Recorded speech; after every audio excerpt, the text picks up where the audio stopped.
So we log on straight into the machine pages. So each machine is represented by a box. There are 4 diodes in the box there that represent basically whether the machine is powered, what is its sort of status with regard to basically producing or idling or stopped outside the production day. 48H means has it produced in the last 48 hours, and WP stands for wear parts log. We click on analysis and we see the production day in much finer detail. Here with black indicates basically the machine is shut down, orange means it's idling, green means it is producing. Here we can see basically the tonnage every minute. We toggle here to tonnage every hour. Below that we have when the machine powered up, when the machine actually started producing, and when it's last produced. That corresponds at 14:58 here. Okay, and we see then it turns grey. Here we can see basically what the target was and the percentage of target. And here we can see the number of production hours, the number of hours that there was material on the belt, and we can see the percentages there. We can see here that given the machine was operating for 7 hours 58 and it produced for 7 hours 18, that's 92% production efficiency. Short idle and long idle, we break them up into 2 different things. Now, when we click onto the setup,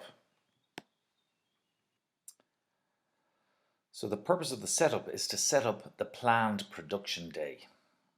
Okay, so we are interested in monitoring downtime during the planned production day, the time when the machine was not working when it should have been. So we can set up the day to have some planned stoppages, okay, just so that so if we have a planned working day, for instance, of 10 hours, but we have planned stoppages of an hour and a half, well then we're going to expect to work for 8.5 hours of production hours.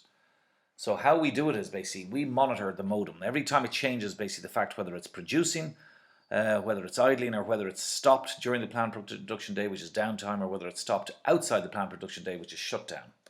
But here basically, so each of these events is logged and it's automatically categorized based on what we read from the modem. We know that the machine is either producing, it's idling, it's shut down, or it's having a stoppage during the planned production day. Those events are automatically categorized as scheduled and unscheduled. Okay. In some cases, the events are subcategorized. In the case of, let's say, in the case of idling, if the idle, for instance, is 4 minutes or below 4 minutes, it's automatically subcategorized as a short idle, and if it's 4 minutes or more, it's a long idle. So we build up a load of statistics automatically without the operator inputting anything. However, if the operator did input material and sort of change a scheduled event into an unscheduled event, or vice versa, an unscheduled event into a scheduled event, such as a downtime, he can write in a comment there, and automatically on the right hand side his initials would be logged. At the top of the page we're able to run filters and across time and export them to Excel or to a PDF. So now we want to show you the wear parts log.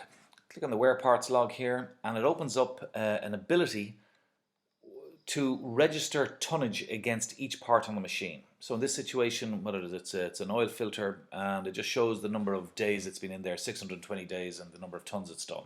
Okay, so if we create a new part, for instance, so in this situation we're going to sort of put JAWS, puts the price of it, the supplier, okay, the currency, and the time it was installed. So let's just say it was the 1st of June. And I want to basically know, I want to be alerted when this machine has done 75,000 tons. Okay, because I normally get around 70 to 80,000 tons out of those wear parts, those jaw parts.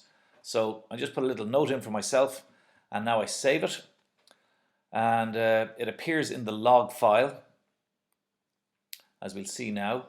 Appears in the log file, there we are, and it's already done 66 tons or 65,000 tons already. So I mean, it's going to be soon. I'm going to receive an email to sort of tell me that the machine has now processed 75,000 tons. So I can do this automatically, retrospectively, and I can do it going into the future.